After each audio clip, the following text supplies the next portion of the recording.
দেখছেন নিউজ আজকের স্বরূপনগর। তথ্যবিন্যাস আমি সৈয়দ রেজওয়ানুল হাবিব আপনাদেরকে সাধুবাদ জানাই। আপনারা দেখছেন বসিরহাট আমিনিয়া সিনিয়র মাদ্রাসা ক্যাম্পাসে আলামিন মিশন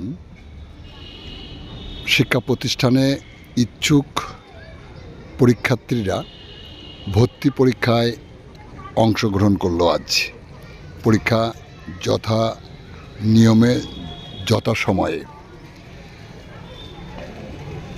পরীক্ষা কেন্দ্রে উপস্থিত হয় অভিভাবকদের সাথে। বেলা ঠিক 10:30টায় পরীক্ষা কেন্দ্রের গেট খোলে এবং একে একে পরীক্ষার্থীরা নিজ নিজ আসন গ্রহণ করে।